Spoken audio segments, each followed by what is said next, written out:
Hello my dear friends, welcome to IAC, welcome to the Hindu Editorial Analysis cum Vocabulary Enrichment. నేను మీ Kiran sir. ఈరోజు మనం 27th డిసెంబర్కి సంబంధించినటువంటి కంటెంట్ని curate చేసి మీ ముందుకు తీసుకురావడం జరిగింది. Today we are going to discuss assignment, vocabulary, editorial and revision. Okay, so let's start our session with assignment solution తో స్టార్ట్ చేద్దామా. సో నిన్న మనం డిస్కస్ చేసిన దాన్ని ఒకసారి అసైన్మెంట్ సొల్యూషన్ మీకు ఇచ్చినటువంటి అసైన్మెంట్ని ఒకసారి దీన్ని మనం సాల్వ్ చేసే ప్రయత్నం చేద్దాం. ఓకే, యా ఇదే కదమ్మా మన question. Yeah right. Okay, so జాగ్రత్తగా దీన్ని ఆన్సర్ చేసే ప్రయత్నం చేయండి. With the number of devotees seeking darshan at the Shri Jagannath temple in Puri. Okay, is going అన్నాడు. మీరు అబ్జర్వ్ చేస్తే ఇదంతా ఫ్రేజ్ అమ్మ. With the number of devotees seeking darshan at the Sri Jagannath temple in Puri is going above 50,000 every day after the pandemic అన్నంత వరకు అక్కడంతా ఫ్రేజే. So ఇదంతా extra information. So మనకు మెయిన్ సబ్జెక్ట్ ఎక్కడ స్టార్ట్ అయింది? The Odisha government. Okay, Odisha government ఇది మన subject. Decided verb కదా. సో ఇందులో మనకు ఉన్నటువంటి ఎక్స్ట్రా ఇన్ఫర్మేషన్ కాబట్టి ఇందులో వర్బ్ వచ్చే ఛాన్స్ ఉందా? చూసారా, seeking. Okay, with the number of devotions seeking అంటే ఎక్స్ట్రా ఇన్ఫర్మేషన్, దాంతో పార్టిసిపల్ ఫ్రేజ్. అలానే ఇది కూడా ఈజ్ వాడచ్చా? Incorrect. Jagannath temple in Puri, going above extra information, seeking darshan, going above after the pandemic. Okay, going above అనొచ్చా? గోయింగ్ అబౌవ్, ఓవర్ అనాలి. over 50,000 every day after the pandemic. The Odisha government decided to come up with a special force for security and crowd management at the temple. The temple అంటే Jagannadh temple in puri. అయితే మళ్ళీ ఇక్కడ decided అని అన్నాడు కదా, ఇది past reference ఏమైనా ఉందా మనకి? పాస్ట్ రెఫరెన్స్ ఏం లేదు. అంటే మనం హ్యాజ్ డిసైడెడ్ అని చెప్పచ్చు. Has decided to come up with a special force. మేము రాబోతున్నాం ఒక స్పెషల్ ఫోర్స్ సెక్యూరిటీ కోసం, క్రౌడ్ మేనేజ్మెంట్ కోసం టెంపుల్ ఆవరణలో తీసుకురావడానికి ఓకే ఒడిశా గవర్నమెంట్ డిసైడ్ అయినట్లుగా చెప్తున్నారు. ఎందుకంటే దర్శనం కోసం వచ్చిన డివోటీస్ రోజు రోజుకి పర్ డే దర్శించే వారి సంఖ్య 50,000 దాటేస్తుంది అనమాట. ఓకే, ఇది కూడా పాండమిక్ తర్వాత. Yeah, so that is how we have made those changes. Okay, ఫ్రేజ్లో మనకి వర్బ్ ఉండదు. Right, those are all participles. Clear? తర్వాత సో రివిజన్ వొకాబులరీలో చూద్దామా. నిన్న మనం నేర్చుకున్న వర్డ్స్ని ఒకసారి ఎడిటోరియల్లో వచ్చిన వర్డ్స్ని మనం ఒకసారి ఫాస్ట్గా పునశ్చరణ చేసుకుందాం. కల్పబుల్ అన్నాడు. కల్పబుల్ ఏమని నేర్చుకున్నాం గుర్తుందా? సో కల్పబుల్ హోమిసైడ్ అనే ఒక టర్మ్తో మనం నేర్చుకోవడం జరిగింది. హోమిసైడ్ అంటే మీకు చెప్పాను already, side is killing, homicide is person killing another person. Culpable homicide అంటే ఇంటెన్షనల్గా మీరు చంపాలనుకొని చంపరు, but because of some bad reasons, because of some unfortunate incident, if someone dies after someone is brutally attacked, so that is called your culpable homicide antam. Okay, so intentional గా చంపాలని చంపరు, కానీ చనిపోవడాన్ని ఈ called as culpable homicide. అయితే culpable అంటే ఏమవుతుంది చెప్పండి? Okay, there is some problem with this sentence. ఇక్కడ suitable రావాలి, ఇది మార్చుకోవాలి. Suitable.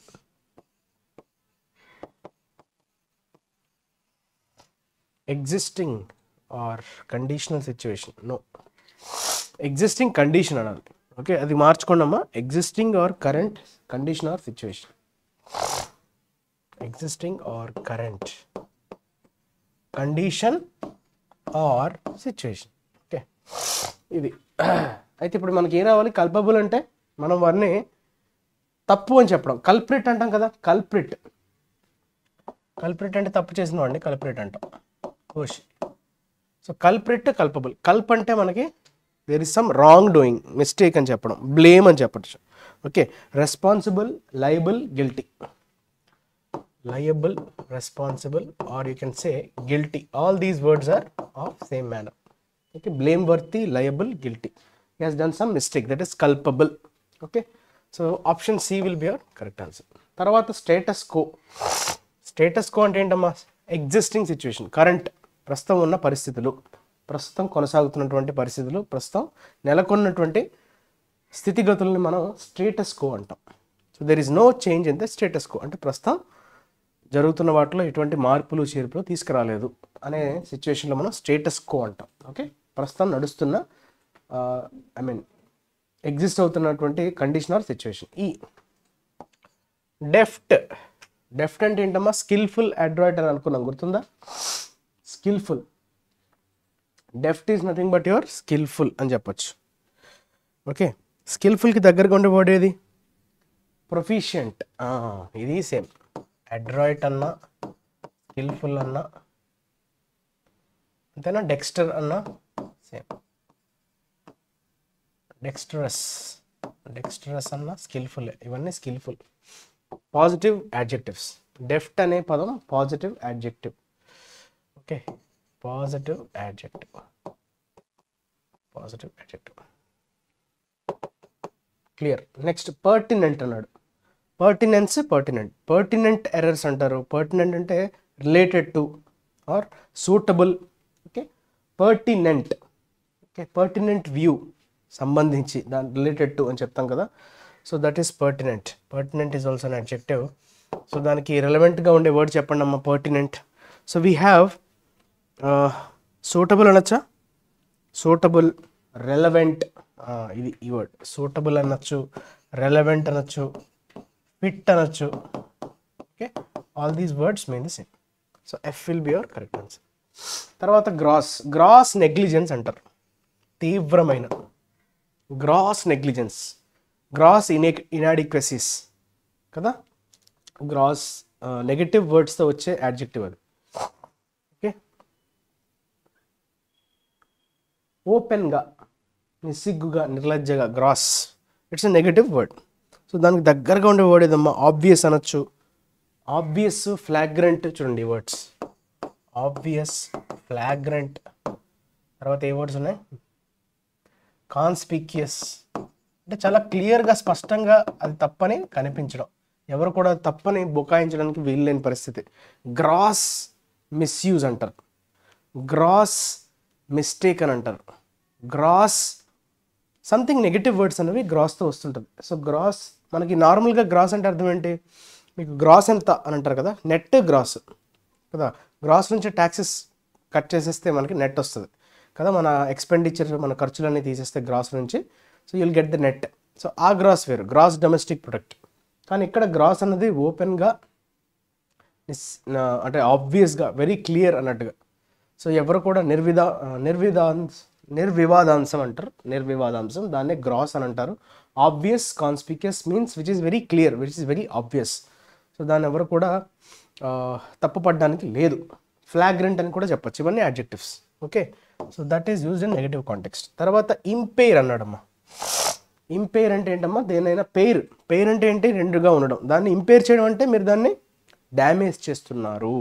Impair is nothing but your damage, అంటే హామ్ అనొచ్చు, harm, weaken. Okay, so that these are all the words related to impair. Okay, so ఇవన్నీ మనం already discuss చేసినవి, దీన్ని మళ్ళీ రివైజ్ చేసుకున్నాం, రైట్? సో ఎన్ని కరెక్ట్ అవుతున్నాయి, ఎన్ని రాంగ్ అవుతున్నాయి ఒకసారి జాగ్రత్తగా మీరు చూసుకోండి. మిగతా వర్డ్స్ ఏవైతే రాస్తున్నామో వాటి మీద కూడా మీరు దృష్టి పెట్టండి. Harm, weaken, diminish, damage. So all these are synonyms. Okay, దగ్గరగా ఉండే words. Next we will talk about today's editorial. మన మెయిన్ సెక్షన్ ఇదే కదా. సో ఈరోజు వచ్చినటువంటి ఎడిటోరియల్లో మెయిన్ హెడ్డింగ్ ఏంటమ్మా? టైటిల్ ఏంటి? A case of revanchism. చాలామందికి ఈ పదం తెలిసి ఉండకపోయిండొచ్చు. రీవాంచిజం అన్నాడు. రీవాంచిజం అంటే బేసిక్గా అర్థం ఏంటంటే పాలసీ ఆఫ్ సీకింగ్ రిటాలియేషన్ అంటారు. ఓకే, అంటే మనం ఏదన్నా ఒక టెరిటరీ, ఒక భూభాగం కానీ మనం కోల్పోయామనుకోండి, కోల్పోయిన భూభాగాన్ని మళ్ళీ తిరిగి మనం దక్కించుకోవడమే ప్రయత్నం చేయడాన్ని you call it as revanchism. Retaliation అంటారు. మీరు ఇంతకుముందు కూడా రిటాలియేషన్ పదం వినుంటారు. రిటాలియేషన్ అంటే అర్థం ఏంటమ్మా? చర్యకి ఒక ప్రతిచర్య. సో మన దగ్గర ఎవరైనా ఒక భూభాగాన్ని లాక్కుంటే తిరిగి ఆ భూభాగాన్ని మనం హస్తగతం చేసుకోవడాన్ని, తిరిగి మన దాన్ని మనం సొంతం చేసుకోవడాన్ని you call it as revenge. అంటే ఒక రకంగా ప్రతీకారం లాంటిది, రైట్? మనకు దక్కాల్సింది వాళ్ళు తీసుకెళ్ళిపోయారు, మనం దాన్ని దక్కించుకోవాలి, రీవాంచిజం. ఓకే, అయితే ఆ రీవాంచిజం అనేది ఇప్పుడు ఏ కాంటెక్స్ట్లో మాట్లాడుతున్నాడు అన్నది ఒకసారి మనం అర్థం చేసుకునే ప్రయత్నం చేద్దాం. Courts should not stray from the constitutional vision of secularism అన్నాడు. Should not stray from, stray అనే పదం మనకు కొత్తగా అనిపిస్తుంది. స్ట్రే డాగ్స్ అంటారు ఊరకుక్కలు, అవి వేరు. ఇక్కడ స్ట్రే ఫ్రమ్ అంటున్నాడు. షుడ్ నాట్ అంటే వర్బ్గా వాడాడు కదా, అంటే మూవ్ అవే ఎయిమ్లెస్లీ. స్ట్రే అంటే ఏంటమ్మా అర్థం? మనకి డిగ్రెస్ అనే పదం కూడా ఉంది, డిఐజిఆర్ఈఎస్ఎస్. అంటే మన పాత్ర నుంచి మనం డీవియేట్ అయిపోవడం, డిగ్రెస్ అని అంటాం. ఓకే, డిగ్రెస్ అంటారు, కొంతమంది డైగ్రెస్ అంటారు. బట్ డిగ్రెస్ అంటే మనం వెళ్తున్న పాత్ నుంచి ఒక్కసారిగా మనం డీవియేట్ అవ్వడాన్నే you call it as stray. Okay, the court should not stray from, deviate అవ్వకూడదు from the constitutional vision of secularism. Okay, secularism అంటే ఏంటమ్మా? లౌకికవాదం. సో రాజ్యాంగ దృష్టి నుంచి కోర్టులు తప్పుకోకూడదు, రాజ్యాంగ దృష్టి నుంచి కోర్టులు తప్పుకోకూడదు. సెక్యులరిజం అంటే ఏంటమ్మా? లౌకికవాదం. అంటే అన్ని మతాలు సర్వమత సమానం అంటాం కదా, అన్ని మతాలు ఒకటే, అన్ని మతాలు, ఏ మతం కూడా గొప్పది, ఇది దీనికి మేము సపోర్ట్ చేస్తున్నాం అన్నట్టుగా కోర్టు వ్యవహరించకూడదు అన్నట్టుగా చెప్తున్నాడు. సో కాన్స్టిట్యూషనల్ విజన్ని కోర్టు ఎట్టి పరిస్థితుల్లో కూడా దాని దృష్టి మారకూడదు. ఓకే, దృష్టి నుండి కోర్టులు తప్పుకోకూడదు. ఓకే, రాజ్యాంగ ఏంటమ్మా? రాజ్యాంగ దృష్టి అంటాం కదా, దాన్నే సెక్యులరిజంని మనం లౌకికవాదం అంటాం తెలుగులో. ఓకే, ఇజం అంటే వాదం. Okay, so all the religions are equal before the law, that is secularism. అయితే ఒకసారి చదువుదాం, దీని కాంటెక్స్ట్ ఏంటి, ఎందుకు ఇలా మాట్లాడుతున్నాడు. Okay, so let's get into the article. The judiciary should not be seen as legitimizing recurring communally motivated attempts to change the status of places of worship. Okay, so judiciary ఎలాగా చూడకూడదంట? Judiciary అంటే న్యాయ వ్యవస్థ కదా, దాన్ని ఎట్లా చూడకూడదు? లెజిటిమైజింగ్, దేన్నైనా లీగల్గా చేయడం. దేన్ని లీగల్గా చేయడం? Recurring communally motivated attempts. Communally motivated attempts, ఈ పదం చాలా ఇంపార్టెంట్. రికరింగ్ అంటే రిపీటింగ్ అనే మీనింగ్ వస్తుంది. కమ్యూనల్లీ మోటివేటెడ్ అంటే మత రంగులు పులుముకొని అని అర్థం. Communally motivated attempts. అటెంప్ట్స్ అంటే ఏంటమ్మా? When you do some kind of okay initiatives communally. అయితే ఆ అటెంప్ట్స్ ఎలా ఉన్నాయంట? కమ్యూనల్లీ మోటివేటెడ్గా ఉన్నాయి. అంటే దెర్ ఈజ్ సమ్ మోటివేషన్, అది కూడా ఎలాంటివి? మతపరమైనటువంటి మోటివేషన్స్తో to change the status of places of worship. అయితే ప్లేసెస్ ఆఫ్ వర్షిప్ అంటే మనం ఎక్కడైతే పూజలను చేస్తామో దాన్ని స్టేటస్ని మార్చడం. అంటే అర్థం ఏంటి? ఫర్ ఎగ్జాంపుల్, మీరు ఎప్పటి నుంచో గుడికి వెళ్తున్నారు, ఆ గుడిలో గుడి అంటే జనరల్గా హిందూస్కి సంబంధించినటువంటి ప్లేస్ ఆఫ్ వర్షిప్. సో అక్కడ మీరు ఎప్పటి నుంచో పూజలు చేస్తున్నారు, చాలామంది వస్తారు, పూజలు చేస్తున్నారు, వెళ్తున్నారు. సడన్గా ఆ ప్లేస్ ఆఫ్ వర్షిప్ని మీరు okay status of place of worship అంటే అక్కడ మీనింగ్ ఏమొస్తుందంటే, ఆ హిందూ దేవాలయాన్ని కూల్చేసి మేము ఒక మసీదుని కడతామని కానీ, ఒక మసీదు ఉన్న ప్లేస్లో హిందూ దేవాలయాన్ని కట్టిస్తామని కానీ, సో అలా అంటే దాన్ని ఏమంటాం? Changing the status of worship. So మీరు ఏ ప్లేస్లో అయితే పూజల్ని మీ యొక్క ఓకే ఇన్వాల్వ్మెంట్, స్పిరిచువల్ ఇన్వాల్వ్మెంట్ ఏదైతే ఉందో, సో దాని యొక్క స్టేటస్ని అయితే చేంజ్ చేసే హక్కు అని అన్నాం. To change the status of, so దాన్ని షుడ్ నాట్ బీ సీన్ అంటున్నాడు. జ్యుడిషియరీ ఆ కోణంలో దాన్ని చూడడానికి లేదు అని అంటున్నాడు. In at another. అయితే ఇప్పుడు ఆ స్టేట్మెంట్కి ఎందుకు ఆ స్టేట్మెంట్ చెప్పాడు అన్నది మనకి సెకండ్ లైన్లో అర్థమవుతుంది. సెకండ్ లైన్లో యాక్చువల్ కాంటెక్స్ట్ గురించి మాట్లాడతాడు. ప్రస్తావన ఏంటి, అసలు ఏ నేపథ్యంలో ఆ స్టేట్మెంట్ చెప్పాల్సి వచ్చింది, సో ఆ స్టేట్మెంట్ని జస్టిఫై చేసే ఇన్సిడెంట్ అన్నది మనకి సెకండ్ లైన్లో కనిపిస్తుంది. In at another order that may end up expediting the project of converting a mosque into a temple by indirect means, the Allahabad High Court has ruled that a set of seats అంటారు దీన్ని చాలా మంది sweets అంటారు, sweets filed in 1991 for a declaration that a part of the site of the Gyanvapi Mosque in Varanasi as the property of Lord Vishweshwar is not barred by law. Okay,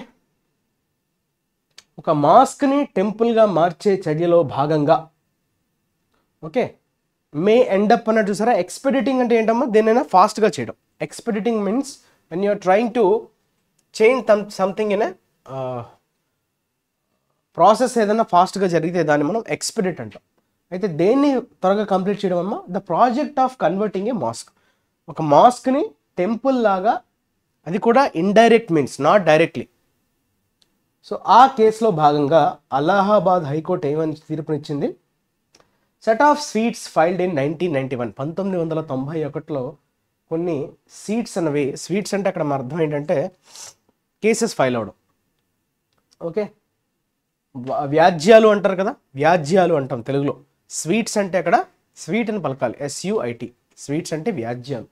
okay, for a declaration, ఏమని ఆ declaration ఏంటమ్మా, దేనికోసం ఆ declaration, that a part of the site, Gyanvapi mosque అనే ఒక mask ఉంది, జ్ఞానవాపి దాని పేరు, అది వారణాసిలో ఉంది, అందులో కొంత భాగం okay part of the site అన్నాడు, as the property of lord Vishweshwar. అయితే అందులో కొంత భాగం లార్డ్ విశ్వేశ్వర్, అంటే విశ్వేశ్వరునికి అంటే భగవంతుడు లార్డ్ విశ్వేశ్వర్. సో అతని యొక్క ప్రాపర్టీగా దాన్ని అభివర్ణించారు. అంటే ఎందులో ఆ ఫైల్ చేసినటువంటి కేసెస్ 1991లో. So is not barred by law, చట్టం దాన్ని ఎక్కడ కూడా రైట్ నిరోధించట్లేదు అని వెల్లడించింది అలహాబాద్ హైకోర్టు. ఓకే, చట్టం దాన్ని నిరోధించట్లేదు.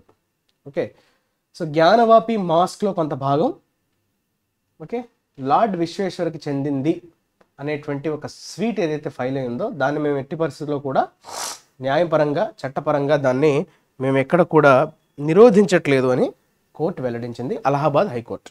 The court has decided, as it had done earlier on a 2020 suit by a group of Hindu worshippers, that the old sweets are not barred by the Places of Worship Special Provisions Act 1991, which invalidates legal proceedings that may lead to altering the status of any place of worship as it stood on August 15th, 1947.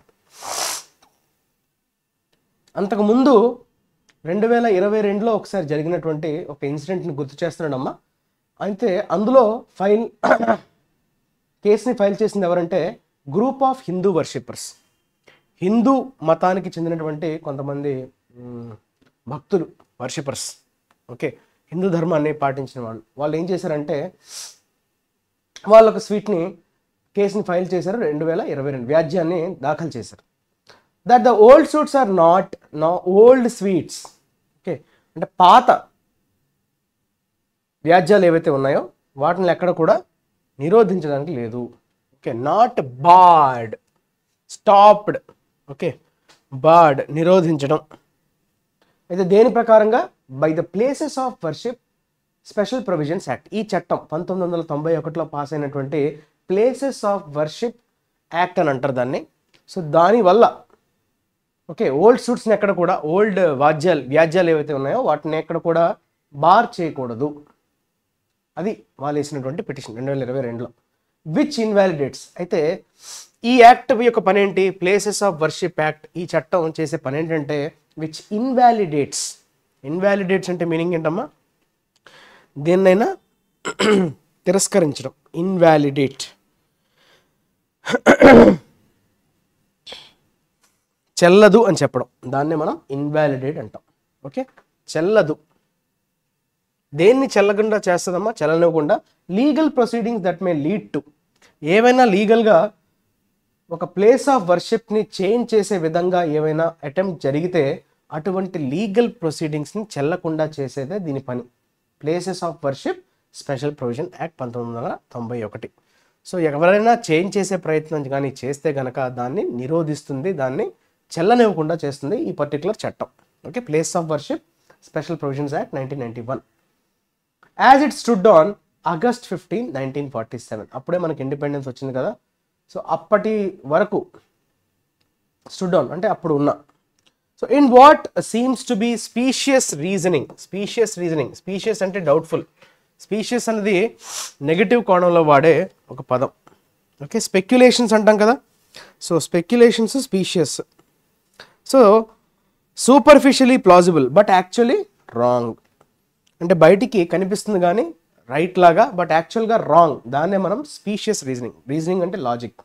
In what seems to be specious reasoning, the court has held that the act is not applicable as the religious character of the structure is yet to be determined. అయితే court ఏమని వెల్లడించిందంటే the act is not applicable. అంటే ఏ act అమ్మా? Places of worship act ఏదైతే ఉందో 1991, ఈ స్టేటస్ని ఏదైతే చేంజ్ చేసే స్కోప్నది ఇన్వాలిడేట్ చేస్తుందని చెప్పాం కదా, అది ఇక్కడ అప్లికబుల్ కాదని చెప్పడం జరిగింది court. Has held that the act is not applicable.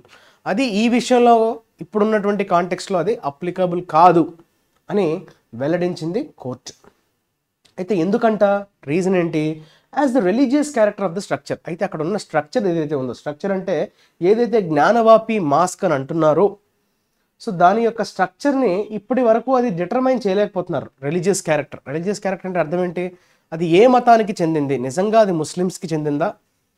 ఎందుకంటే వారణాసిలో అంతకుముందు కూడా ఏంటంటే టెంపుల్స్ అన్నింటినీ కూల్చేసి మాస్కులుగా మార్చారు అనే ఒక డిమాండ్స్ కూడా ఉన్నాయి.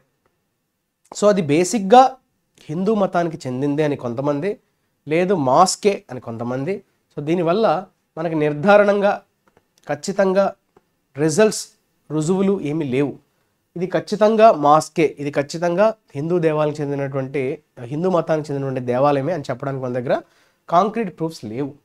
సో దానివల్ల దాని యొక్క రిలీజియస్ క్యారెక్టర్ మీద ఇంకా అపోహలు అయితే ఉన్నాయి. కన్ఫామ్గా అయితే మన దగ్గర ఎటువంటి ఆధారం లేదు. అందువల్లనే ఈ యాక్ట్ ఇక్కడ అప్లికబుల్ కాదు అని కోర్టు అయితే వెల్లడించడం జరిగింది. In other words, instead of nipping the cunning piece of litigation in the bud, the court has allowed a full civil trial to decide whether the structure in the Gyanavapi compound is a mosque or a temple, and stated that unless this status is determined based on evidence, it cannot be called a temple or a mosque. Okay, so ఇక్కడ ఏమంటున్నాడంటే nipping the cunning piece of litigation in the bud, అంటే దాన్ని తుంచేయడం. నిప్ in the bud అంటే అర్థం ఏంటంటే దేన్నైనా మనం అప్పుడే కట్ చేసేయడం. నిప్ ఇన్ ద బడ్ అంటే ఇనీషియల్ స్టేజ్లో ఉండేటప్పుడే దేన్నైనా మీరు రిమూవ్ చేయడం అనే సెన్స్లో మనకి ఈ పర్టికులర్ ఇడియంని వాడతాం. ఏంటమ్మా? నిప్ ద బడ్ అంటాం. నిప్ ఇన్ ద బడ్, ఆదిలోనే తుంచేయటం అనే సెన్స్లో మనం వాడతాం. అయితే అలా తుంచేయకుండా ఆ పర్టికులర్ పీస్ ఆఫ్ లిటిగేషన్ అంటే ఏంటమ్మా? Legal complaint. ఆ లిటిగేషన్ని వాళ్ళు తుంచేయకుండా ఏం చేశారు?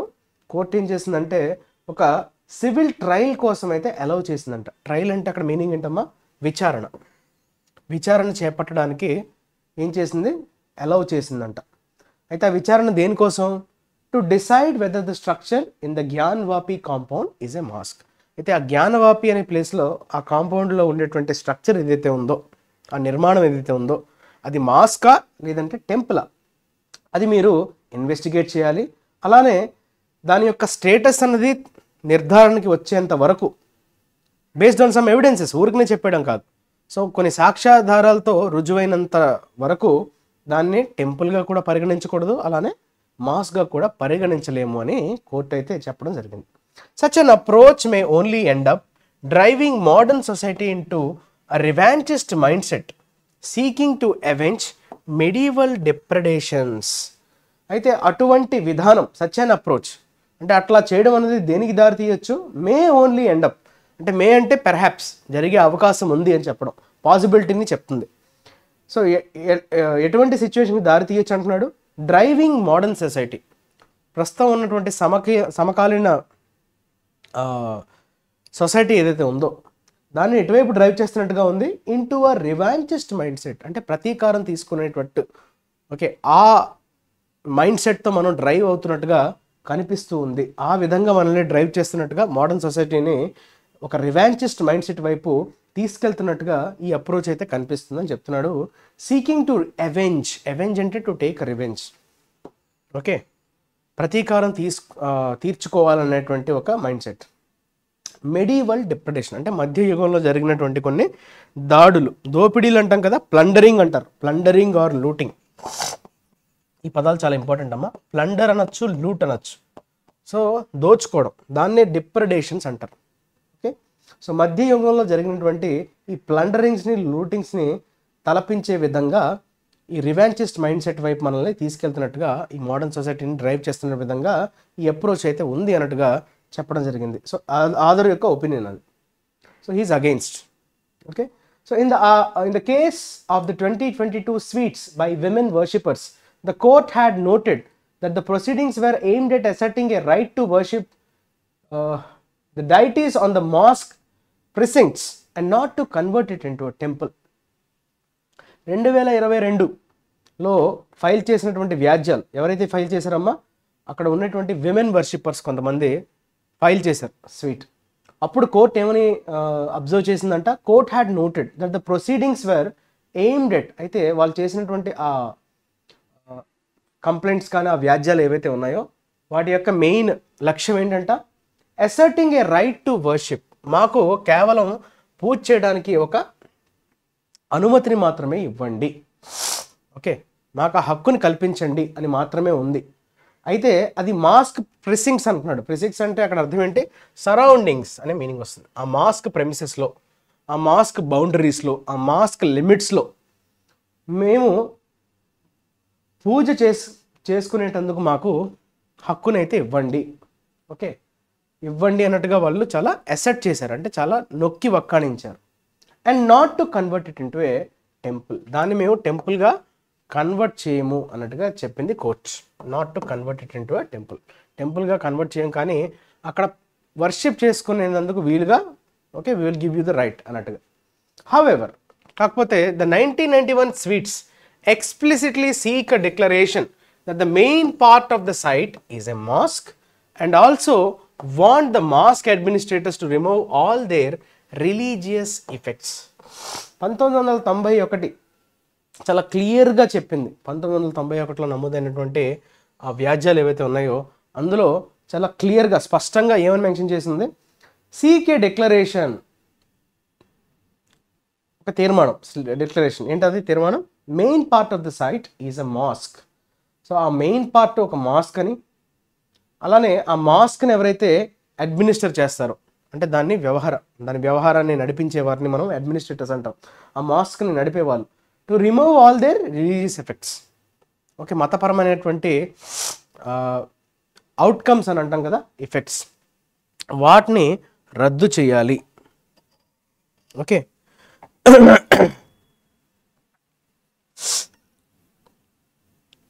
ప్రార్థనా స్థలాల చట్టం ద్వారా నిరోధించబడినదిగా దావా పరిగణించాలని ఎంచుకుంది, okay.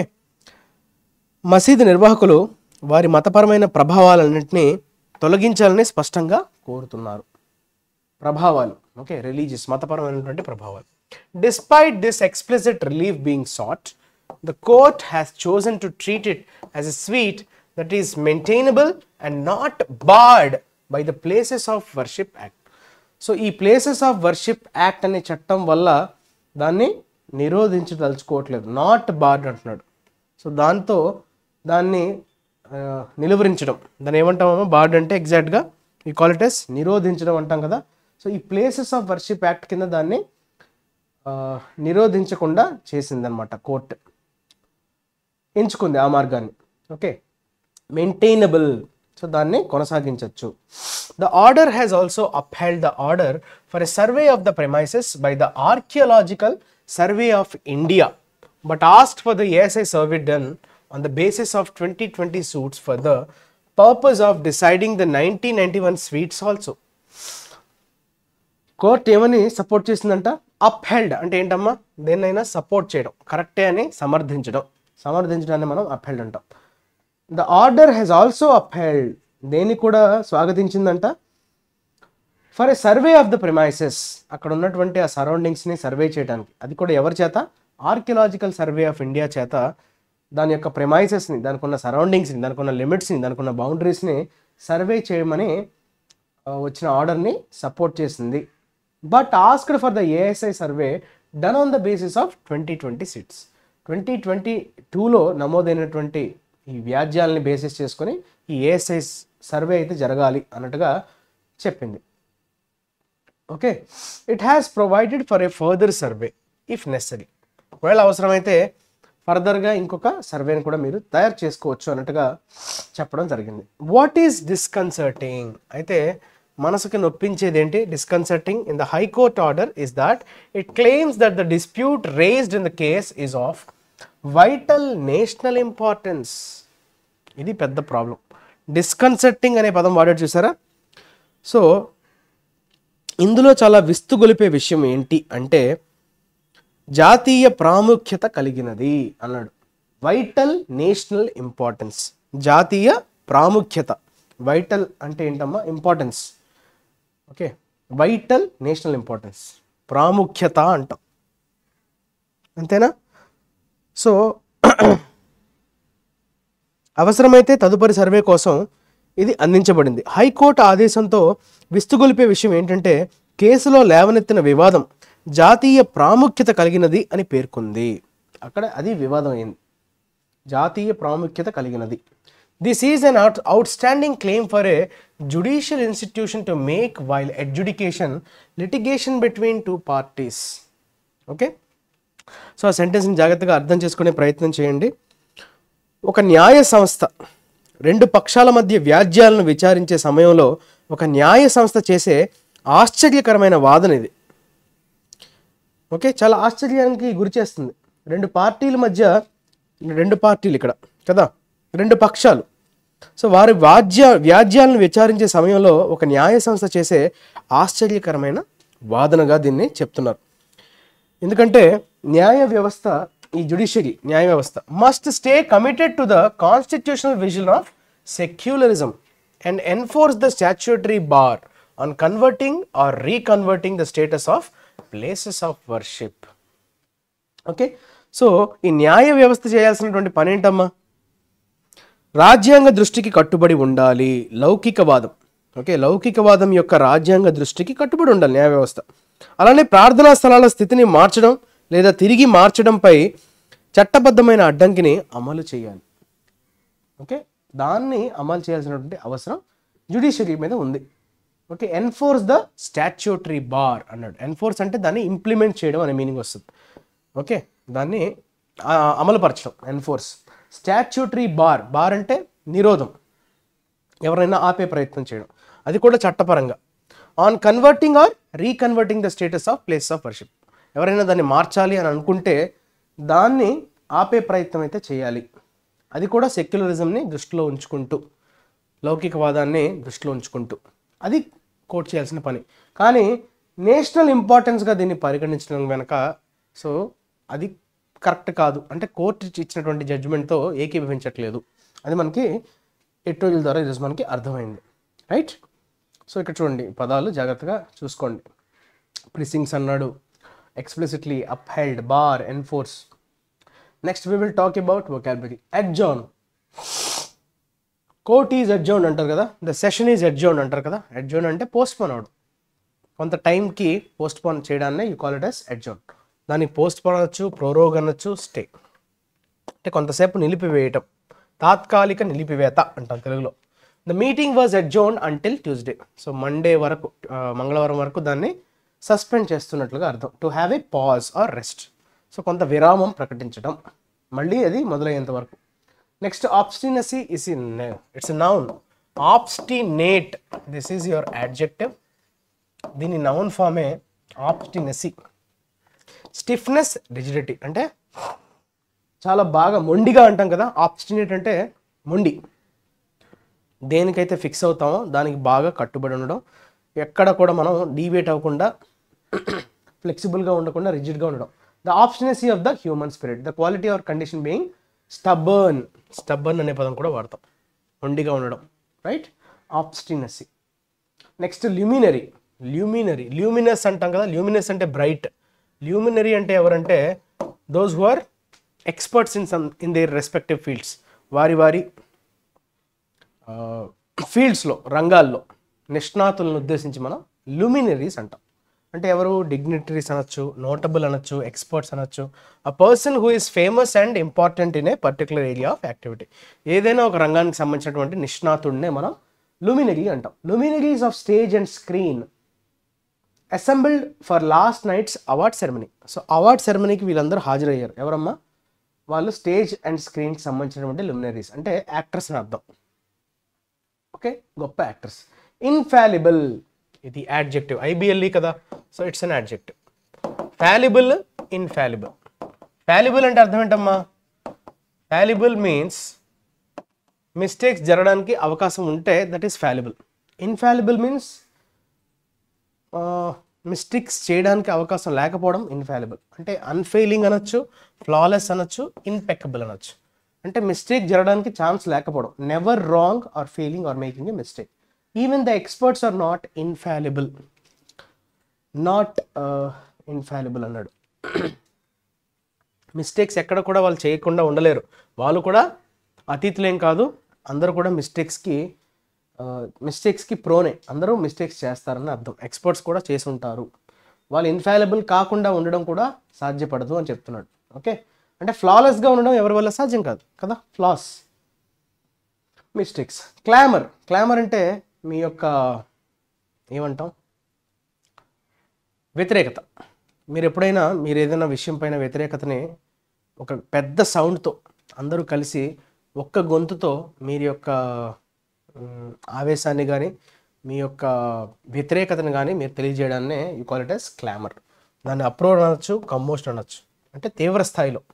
Loud complaint about something or a demand. So మీరు డిమాండ్ చేస్తున్నట్టుగా అవతల వ్యక్తికి ఎలా తెలుస్తుంది? మీరు గట్టిగా బిగ్గరగా దాన్ని వ్యక్తపరచడం ద్వారా. After the bombing there was a public clamour for vengeance. Vengeance అంటే ఏంటమ్మా? కక్ష సాధింపు, దాన్ని వెనిజియన్స్ అంటాం. ఓకే, కక్ష సాధింపు. సో దానికోసం ప్రజలందరూ కూడా గళమెత్తారు, that is clamour. Okay, public clamour. క్లామర్ని నౌన్గా వాడండి, వర్బ్గా కూడా వాడచ్చు. ఓకే, ఇంప్రిమేట్యూర్ అంటే లైసెన్స్ అమ్మ. ఇంప్రిమేట్యూర్ అంటే బేసిక్గా ఏంటంటే అఫీషియల్ పర్మిషన్ని మనం ఇంప్రిమేట్యూర్ అంటాం.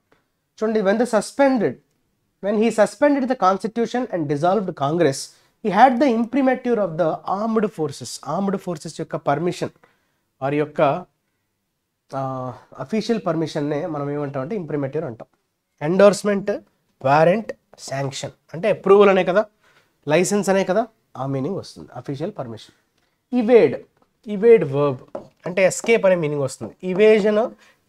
ఇవేజన్ అన్నది నౌన్, ఇవాజివ్ ఇది వర్బ్, ఇది యాడ్జెక్టివ్ అమ్మ. ఇవేడ్ వర్బ్ కదా, ఇది యాడ్జెక్టివ్. ఇవేజన్ ఎక్కువగా మనకి ఇవేజన్ అనే పదం ట్యాక్స్ ఇవేజన్స్ అంటారు, లేదంటే ట్యాక్స్ ఇవేడర్స్ అంటారు. పన్ను ఎగవేతదారులు ఇవేడర్స్, పన్ను ఎగ్గొట్టే వాళ్ళని మనం ట్యాక్స్ ఇవేడర్స్ అంటాం.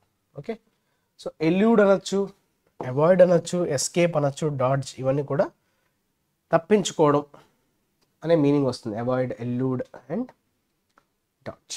And Olympic gold medal is the only thing that has evaded her in her remarkable career. ఆమెకున్నటువంటి గొప్ప కెరియర్లో ఆమెకి ఏదన్నా ఒక అసంతృప్తి ఉందంటే అదేంటంటే ఒలింపిక్ గోల్డ్ మెడల్ ఆమె సాధించలేకపోయింది. అది ఒక్కటే ఆమెకున్నటువంటి ఆ గొప్ప కెరియర్లో మైలురాయి లేకపోకుండా పోయింది. ఒలింపిక్ గోల్డ్ మెడల్ సాధించలేకపోయింది. So that was somehow it evaded her, escaped her. Okay, it is evade. Premeditated అంటే ప్రీ అంటే ఏంటమ్మా? ముందుగానే. ప్రీ ఈజ్ బిఫోర్, ప్రీమెడిటేటెడ్ అంటే ముందుగానే. ప్రీ ప్లాన్డ్ అంటాం కదా, ప్రీ ప్లాన్డ్ ఆర్ ఇంటెన్షనల్, కావాలనే. కాన్షియస్, సో మీరు తెలిసి కావాలనే చేయడం, deliberate, intentional. The assault was premeditated and particularly brutal, చాలా బ్రూటల్గా మారిపోయింది. ఓకే, ముందుగానే ప్లాన్ చేసిన దాన్నే ప్రీమెడిటేటెడ్ అంటాం.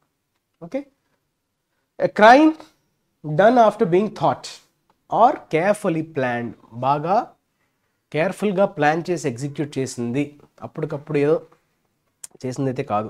మెటిక్యులస్గా ప్రీ ప్లాన్డ్గా చేసేదాన్ని ప్రీమెడిటేటెడ్ అంటాం. ఓకే, సో దీన్ని యాడ్జెక్టివ్గా వాడచ్చు, వర్బ్గా వాడచ్చు. Okay, both possible. Next assignment of the day చూద్దామమ్మా. Assignment of the day, this is your assignment of the day. దీన్ని ఒకసారి అందరూ ఆన్సర్ చేసే ప్రయత్నం అయితే చేయండి. Yeah, this is our question. Day after the 3 new criminal laws received presidential assent and notified in the Gazette, confusion prevailing at police stations and courts on Tuesday regarding its implementation said several police officials. Set several police officials. ఇది మనకి ఇచ్చినటువంటి question. So దీనికి సంబంధించినటువంటి grammatical errors ఎక్కడెక్కడ ఉన్నాయి అన్నది మీరు assignment రూపంలో దయచేసి కమెంట్ సెక్షన్లో మెన్షన్ చేయండి. ఓకే, సో మీరు తప్పు చేస్తున్నా రైట్ చేస్తున్నా it is immaterial. This is a part of your learning. Okay, మీరు నేర్చుకుంటున్నవన్నీ అప్లై చేయకపోతే ఎప్పటికీ కూడా మీరు చదివింది వేస్ట్ అవుతుంది. So always try to see how your మీ లెర్నింగ్ ఎక్స్పీరియన్స్ ఎంతవరకు ఉంది, ఎంతవరకు ఉపయోగపడుతున్నది మీరు టెస్ట్ చేసుకోకపోతే you won't be able to understand your ఎక్కడెక్కడ తప్పులు చేస్తామో మనకు తెలియదు. Right, that's how you need to progress. Thank you for watching the video. మళ్ళీ రేపు కొత్త ట్యుటోరియల్తో మీ ముందుకు వస్తాను. అంతవరకు స్టే ట్యూన్ టు ఐఏసీ. వీడియోని ఖచ్చితంగా షేర్ చేయండి, లైక్ చేయండి, మీ ఫ్రెండ్స్తో షేర్ చేసుకోండి. Your Kiran sir signing off. Take care, have a nice day.